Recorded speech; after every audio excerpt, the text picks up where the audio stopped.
தாவீதினுடைய ஆட்சி, தாவீதினுடைய ஆளுகை இருக்கிறது. தாவீது தேவனுக்காக திட்டமிட்ட காரியங்களை செயல்படுத்த அவர் நினைத்தார். தாவீது நிறைய விஷயங்களை செயல்படுத்த நினைத்தார். சோ இது அவருக்கு ஒரு பெரிய ஒரு ஆசீர்வாதமான ஒரு விஷயத்தை கொடுக்கிறதாய் காணப்படுகிறது. ஏன் அப்படின்னா, தாவீதினுடைய வாழ்க்கை முழுவதும் தேவனை சார்ந்து இருந்தது என்று சொல்லி நான் நேற்று கூறியிருந்தேன். முழுவதுமாக ஆண்டவரை சார்ந்து தன்னுடைய வாழ்க்கையை அமைத்துக் கொண்டார். எவ்வளவுதான் நெருக்கங்கள் வந்தாலும், எவ்வளவுதான் கஷ்டங்கள் வந்தாலும்,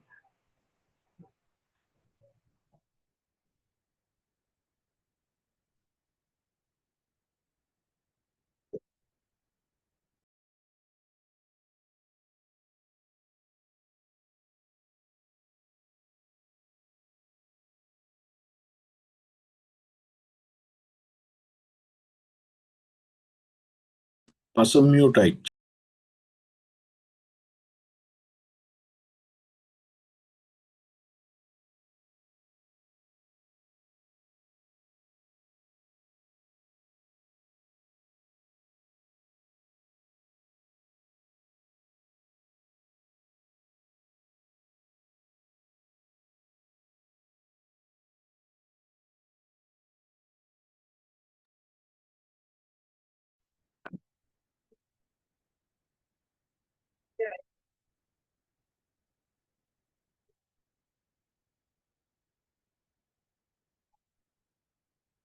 ஓகே. சோ தாவீதினுடைய அந்த வாழ்க்கை முழுவதும் எவ்விதமாக தேவனை பற்றி கொண்டிருந்த ஒரு வாழ்க்கையாக இருந்தது என்பதை நம்ம பார்க்கணும். இப்போ தாவீதினுடைய இன்னைக்கு 1 சாமுவேல்ல இருந்து நம்ம பார்ப்போம். 1 சாமுவேலுடைய கடைசி பகுதியில இருந்து நேற்று நம்ம பார்த்தபோது எவ்விதமாக அப்சலோம் எவ்விதமாக தகப்பனுக்கு விரோதமாக கலகம் பண்ணினார் என்று பார்த்தோம். அவன் எப்போதுமே தாவீதினுடைய வாழ்க்கைக்கு ஒரு நெருக்கடியான, தாவீது தன்னை பல சங்கீதங்கள் எழுதுவதற்கு அவன் ஒரு காரணமா இருந்தான்னு சொல்லிட்டு பார்த்தோம். சரிங்களா? இப்போ நம்ம பார்க்க போகிறது தாவீதினுடைய கடைசி காலங்கள். தாவீதினுடைய கடைசி காலங்கள். அந்த கடைசி காலத்தை எப்படி பார்க்கிறோம் அப்படின்னா,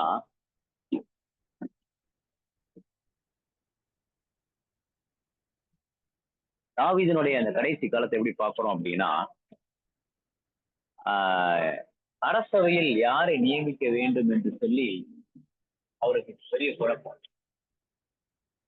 அரசவையில யாரை நியமிக்க வேண்டும் என்பதில் பயங்கர குழப்பம்.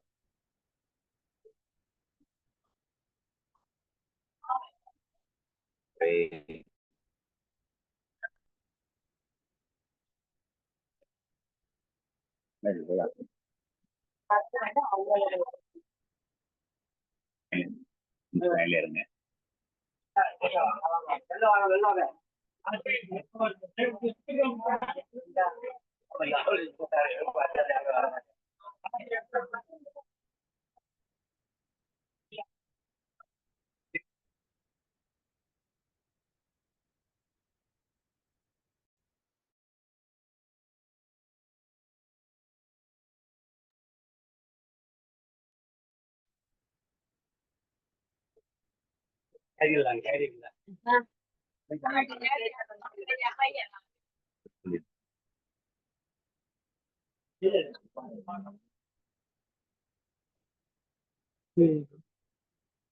தங்க வரலையா?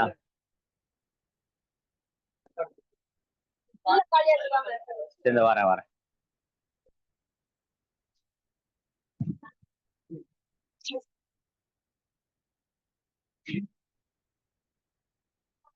டிராவல்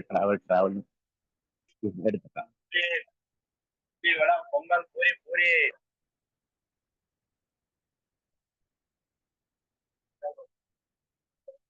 முப்பிரி நூல் அறாது.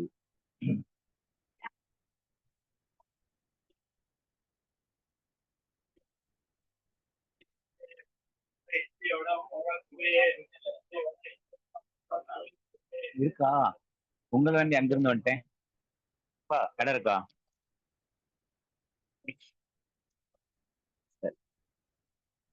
பாத்து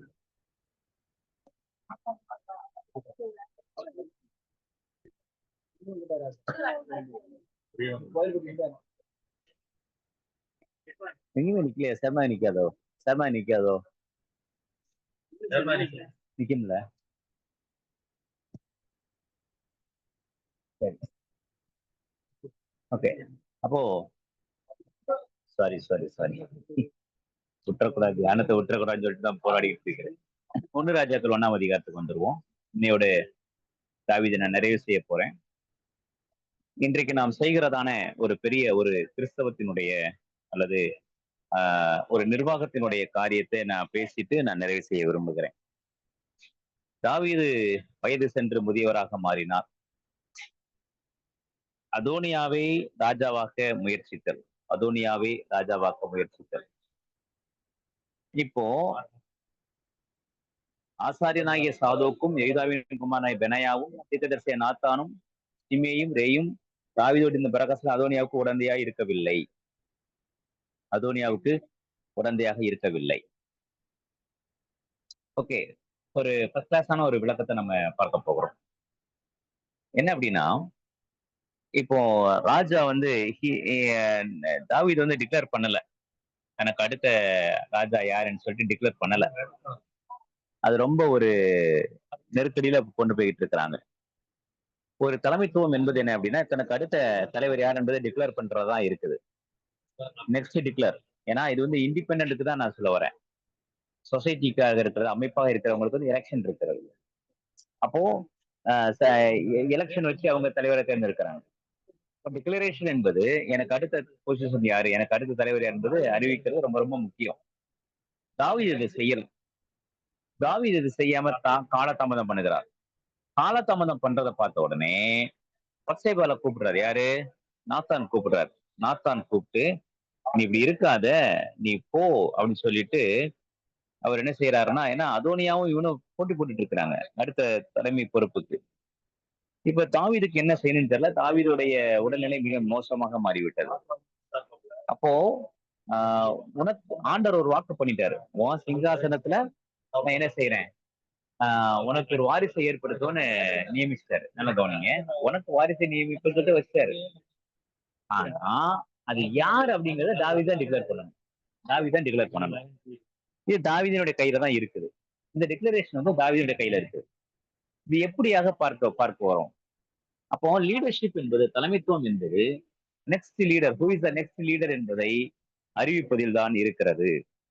அடுத்த தலைமைத்துவம் என்பது அடுத்த தலைவர் யாரு, இந்த வசனத்தை வைத்துக் கொண்டுதான், இல்ல இந்த நிகழ்வை வைத்துக் கொண்டுதான் 1 ராஜாக்கள் 1ஆம் அதிகாரத்தினுடைய இந்த நிகழ்வை வைத்துக் கொண்டுதான் ஒரு வசனம் மிக அழகாக இருக்கிறது. முப்பிரி நூல் அறாது, முப்பிரி நூல் அறாது. அந்த முப்பிரி நூல் அறாது அப்படின்னு சொல்றதுக்கு என்ன காரணம் அப்படின்னா, பத்சேபால் ஒரு நூல், நாத்தான் ஒரு நூல், சாலமோன் ஒரு நூல். இந்த மூன்றும் பத்சேபால், நாத்தான், ஆண்டவர். பத்சேபால், நாத்தான், ஆண்டவர். இந்த 3 பேரும் இணைந்து ஒரு பெரிய ஒரு மாற்றத்தை கொடுத்தார்கள். அதனாலதான் நான் ராஜாவா மாறினேன் அப்படிங்கிறதான நினைவோடுதான் சாலமோன் எழுதுகிறதான வார்த்தை முப்பிரி நூல் அறாது. அப்போ தலைமைத்துவத்தில் உனக்கு வாரிசு இல்லாம போகல அப்படிங்கிறது ஒரு வாக்கு தத்தம். வெறும் வாக்கு தத்தமா வச்சுட்டு இருக்க கூடாது. அது யார் என்பதை டிக்ளேர் பண்ண சொல்றாரு ஆண்டவர். டிக்ளேர் பண்ண ஆரம்பிச்சிருக்காங்க. அப்படி டிக்ளரேஷன் கொடுப்பதற்கு முதன்மையான காரணம் யார் அப்படின்னா, நாத்தான் தீர்க்கதரிசி தான். நாத்தான் தான் அதை என்ன செய்யறாரு, டிக்ளேர் பண்ண சொல்றாரு. சரிங்களா? ஸோ இந்த காலை நேர தியானத்துல நிறைவான இந்த பகுதியில நாம் அறிந்து கொள்ள வேண்டிய விஷயம் இதுவாக தான் இருக்கிறது. நாம் நமக்கான தலைமைத்துவம், அப்போ சாலமோனை நியமிக்கிறாங்க. சாலமோனை நியமிக்கும் போது அவனை கழுதையில கூட்டு வச்சுதான் கூட்டு வராங்க. இதுதான் யூதர்களுடைய பழக்கம். குதிரையில கூட்டு வச்சுட்டு வரமாட்டாங்க. இப்ப சாலமோன் அப்படின்னாலே சமாதானம்னு அர்த்தம். சாலமோன் என்றாலே சமாதானம். அப்போ சாலமோனை சமாதானமான ஒரு, அப்போ சில ப்ரொபட்டிக்கலா சொல்றது உண்டு. Solomon was the Solomon was the false messiah அப்படிம்பாங்க. சாலமோன் வாஸ் த ஃபால்ஸ், அதாவது ஆன்டி கிரைஸ்டுக்கான ஒரு அடையாளம் யார் அப்படின்னா சாலமோனை சொல்லுவாங்க. சரிங்களா? ஸோ இதை நான் புரிந்து கொள்வோம். இன்னைக்கு நான் எடுக்க முடியல. ரெட் ட்ரெயின்ல ஓடிட்டு இருக்கிறேன். உங்களுக்கு டிஸ்டர்பன்ஸா இருந்துட்டு இருக்கலாம். இருந்தாலும் ஒரு சில விஷயங்கள் நான் சொல்றேன். என் பேச்சு கிளாரிட்டியா இருக்கும் கேட்கும் நான் நினைக்கிறேன். சரிங்களா? ரைட். நம்பர் 1, சாலமோனை அரசனாக மாற்றுதல். நம்பர் 2, 1 ராஜாக்கள் பிரசத வாசிக்கும். நம்பர் 2, தாவீது இன்ஸ்ட்ரக்ஷன் கொடுக்கிறான். தாவீது இன்ஸ்ட்ரக்ஷன் கொடுக்கிறார். என்ன இன்ஸ்ட்ரக்ஷன் கொடுக்கிறார் அப்படின்னா, நீ என்ன செய்ய வேண்டும், நீ புத்திமானாய் நடந்து கொள்ள வேண்டும், புத்திமானாய் நடந்து கொள்வதற்கு நீ என்னெல்லாம் செய்யணும் அப்படின்னு சொல்லிட்டு ஒரு இன்ஸ்ட்ரக்ஷன் கொடுக்கிறார். அந்த இன்ஸ்ட்ரக்ஷனை சாலமோன் ரொம்ப கிளாரிட்டியா ஃபாலோ பண்றார். அந்த விதமான இன்ஸ்ட்ரக்ஷன் என்னலாம் அப்படின்னு சொல்லி நம்ம பார்க்கும்போது, நம்பர் 1, யாரெல்லாம் நீ என்ன செய்யணும், பழி வாங்க வேண்டும். பழி வாங்க வேண்டும் என்பது not in a bad sense. அதுலயும் நீ ஞானமா நடந்துக்கோ. யாரெல்லாம் எனக்கு விரோதமாக பேசினார்கள் என்பதை நீ புரிந்து கொள்ள வேண்டும். யாரெல்லாம் எனக்கு விரோதமாக இருந்தார்கள் என்பதை நீ புரிந்து கொள். அப்போ அவங்கள சாலமோன் பழி வாங்கினாரா? பழி வாங்கல. ஒரே ஒரு கண்டிஷன் கொடுத்தாரு. பாருங்க, என்னைக்குமே சீமையை தூஷித்தான். தூஷித்த பிற்பாடு நீ அவனை கவனிச்சுக்கோ, நீ புத்திமான் அப்படின்ட்டு போயிடுறாரு. கொலை பண்ணவும் சொல்லல, உயிரோட வையன்னு சொல்லல. என்ன சொல்றாரு அப்படின்னா, நீ புத்திமான், அவ்வளவுதான், நீ புரிஞ்சுக்கிடணும். இதுக்கு மேல அவன் சொல்றதுக்கு ஒண்ணும் இல்ல. நான் சொல்ல வேண்டியதை நான் சொல்லிட்டேன்ப்பா அப்படின்னு பாருங்க இல்லையா? நான் சொல்ல வேண்டியதை நான் சொல்லிட்டேன் அப்படிம்பாங்கல்ல, அந்த அந்த ரீதியில தாவீது இந்த விஷயத்த சாலமோன்ட்ட சொல்றாரு. இது எப்படி இருக்குது அப்படின்னா, சாலமோன் சீமையை பார்த்து சொல்லும்போது, நான் உனக்கு ஒரு ஆப்ஷன் தரேன். நீ எருசலேமை விட்டு போக கூடாது. ஏன்னா நீ எங்க அப்பாவுக்கு நீ என்ன செஞ்சிருக்கிற, நிறைய விஷயத்த நீ பண்ணிருக்கிற. அதனால நீ என்ன செய்யணும், எருசலேமை விட்டு போக கூடாது அப்படின்னு சொல்ற. நீ போனதை நான் கேள்விப்பட்டேன்னா அவனை கொன்றுவேன் அப்படிங்கிறாரு. சீமையும் இது நல்ல உத்தரவு, உனக்கு நான் கீழ்ப்படுகிறேன் அப்படின்ட்டார். இந்த லாஸ்ட் டைம்ல ஹேண்ட் ஓவர் பண்ணப்பட்டது விஷயம் என்ன அப்படின்னா, அரசாட்சியை நீ எவ்விதமாக கையில் எடுத்துக்கொள்ள வேண்டும். இதே சாலமோன் கையில தான் தாவீது தேவாலயத்தை ஒப்படைக்கிறதான பொறுப்பையும் கொடுக்கிறார். ப்ரொஃபட்டிக்கலா, நான் திருப்பி நான் அந்த வார்த்தையில சொல்றேன். ப்ரொஃபட்டிக்கலா ஆண்டவர் உனக்கு ஒரு வாரிசு இல்லாமல் போவதில்லைன்னு வாக்குத்தத்தம் கொடுத்து விட்டார். அதை அத்தரைஸ்டா நம்ம அறிவிக்க வேண்டியது இருக்கிறது. சில விஷயங்கள் எல்லாமே ரகசியமா செய்யக்கூடாது. சில விஷயங்களை பகிரங்கமா செய்யதான் வேணும். சரி, அப்புறம் கத்தர் பார்த்துக்கிடுவார்ல, அப்ப நான் அவர் என்ன செஞ்சுக்கிட்டோம், பையனை நியமிச்சுக்கிட்டுன்னு சொல்லிட்டு அவரு ஒருபோதும் சொல்லவே இல்லை. நாத்தான் அதை இன்ஸ்ட்ரக்ட் பண்றாரு பத்சேபாள்கிட்ட. உனக்கு வாக்கு கொடுத்தாரு இல்லையா, நீ செய்யி, நீ கேளு. உடனே கேட்கும்போது தாவீதுக்கு அதுக்கு என்ன செய்யறாரு, ஆம் என்று சொல்லி டிக்ளேர் பண்றாரு. டிக்ளேர் பண்ண அந்த நேரத்துல தாவீது சொல்றாரு, என் கண்ணு முன்னாடியே ஆண்டவர் என் சிங்காசனத்தை எம்டி ஆக்காம ஃபில் பண்ணி வச்சதுக்காக ஆண்டவருக்கு ஸ்தோத்திரம் அப்படிங்கிறார். Some promises words are given to us, but we have to declare in publicly. We have to declare in a congregation. சபைக்கும் கூட்டத்துக்கும் நாம் அறிவிக்க வேண்டியதாக அவசியம் இருக்கிறது. கர்த்தர் ஏற்படுத்தா நம்ம சொல்லிட்டு போயிட முடியாது. வாக்குத்தத்தம் தானே, கர்த்தர் பார்த்துக்கிடுவாருப்பா, கர்த்தர் எல்லாம் பார்த்துக்கிடுவார், அப்படி அல்ல. கர்த்தர் பார்த்துக்கிடுவார், ஆனா டிக்ளேர் பண்ண வேண்டியது இருக்குது. அதுக்குள்ள ஒரு அதோனியா ஒரு அரசியல் பண்ணிட்டு இருக்கானே, அதோனியாக்கள் அழிக்கப்பட வேண்டும். சோ நாம் புரிந்து கொள்ள வேண்டியதான இரண்டாவது செய்தி, தாவீதுடைய இன்ஸ்ட்ரக்ஷனை சாலமோன் ஃபாலோ பண்றார். தேவன் கொடுத்த ப்ராமிசஸ நினைவூட்ட வேண்டியது தீர்க்கதரிசிகளுடைய வேலை. கர்த்தர் உனக்கு சொன்னார் அல்லவா. நாத்தான் மட்டும் அங்க பத்சேபாவை கூப்பிட்டு சொல்லல அப்படின்னா சாலமோன் அரசவைக்கு வந்திருக்கவே முடியாது. தாவீது படை வீரன் தான், சாலமோன் ஞானிதான், இல்லை என்று சொல்லவில்லை. பத்சேபாளுக்கு வாக்கு கொடுக்கப்பட்டது இல்லை என்று சொல்லவில்லை. இவைகளுக்கு நடுவே ஒரு மனுஷன் இருந்தாயா, அவன் தான் என் நாத்தான் தீர்க்கதரிசி. ஊழியக்காரங்க சில விஷயங்களை சொல்லும் போது விசுவாசிகளுக்கு புரியாது, ஏன் இதை சொல்றாங்க அப்படின்னு. ஏன் இதுக்கு எப்ப பார்த்தாலும் பாசைய நொய்யுங்கிறாரு அப்படின்னு. அங்க தேவனுடைய திட்டம் இருக்குங்கிறத புரிந்து கொள்ளுங்கள். அப்போ யாரிடம் தேவனுடைய திட்டம், தேவனுடைய வார்த்தை புறப்பட்டு வரும் அப்படின்னா, தீர்க்கதரிசிகள் இடத்தில், தேவனோடு இருக்கிறவர்கள் இடத்தில், தேவனோடு சஞ்சரிக்கிறவர்கள் இடத்தில் வேதத்தை முழுமையாக கற்பவர்களிடத்தில், கற்றுக் கொடுப்பவர்களிடத்தில் வாய்க்கு வர்றதெல்லாம் தீர்க்க தரிசனம் கிடையாது. வாய்க்கு வர்றதெல்லாம் ஞானமுள்ள வார்த்தைகள் கிடையாது. அதையும் நம்ம புரிந்து கொள்ள வேண்டும். நீர் ஜீவனுள்ள தேவனுடைய குமாரன் சொன்ன அதே பேதுருவ தான் அப்பாலே போய் சாத்தானே அப்படின்னாரு. இந்த ரெவலேஷன் கம்ஸ். ரெவலேஷன் வந்த உடனே நான் முழு ப்ராஃபஸி, நான் முழு ப்ராஃபட், நான் சொல்றதெல்லாம் ப்ராஃபஸி அப்படின்னு நம்ம நினைக்க கூடாது. ரெவலேஷன் எனக்கு கிடைச்சிடுச்சு, அதனால ரொம்ப கவனமா இருக்கணும். என்ன கவனமா இருக்கணும் அப்படின்னா, இன்னைக்கு எனக்கு ரெவலேஷன் கிடைச்சிருக்குது, அதனால நான் சில விஷயங்களை சொல்லுவேன். தீர்க்க தரிசனமா சொல்லுவேன். திட்டவட்டமா சொல்லுகிறார் அப்படின்னு. இல்ல அப்படின்னா, என் ஆவில தோணுதுப்பா, என் மனசுல படுகிறதப்பா அப்படின்னு சொல்லிட்டு நான் சொல்லுவேன். அப்ப ரெண்டு விஷயம் இருக்கு. என் மனசுல படுகிற விஷயம் ஒண்ணு இருக்கு இல்லையா? அப்ப அதை நான் சொல்லணும். இல்ல எனக்கு இப்படி தோணுது, நல்லா இருக்குது. அப்போ இன்னைக்கு தீர்க்க தரிசனம் அப்படிங்கிற பெயர்ல நடக்கிறதான குழப்பங்களையும் புரிந்து கொள்ள வேண்டும். தீர்க்க தரிசனங்கிறதான அப்ப நாஸ்தான் வந்து இன்ஸ்ட்ரக்ட் பண்ணக்கூடியவனாகவே தான் காணப்பட்டான். ஏன்னா கர்த்தருடைய நண்பன் என்று சொல்லி இவர் பேர் வைக்கிறார். எதிதியாங்கிற பேர் இவர் தான் வைக்கிறார் இல்லையா? சாலமோனுக்கு அரசவை அமைய வேண்டும் என்றால், வாக்கு சட்டங்கள் நிறைவேற வேண்டும் என்றால், ஏற்ற காலத்தில் அவைகளை இன்ஸ்ட்ரக்ட் பண்ணுகிறதான, நான் சொல்றது நல்லா புரிஞ்சுக்கணும், ப்ராபசி அல்ல, இன்ஸ்ட்ரக்ட் பண்ணுகிறதான ஊழியர்கள் தேவை.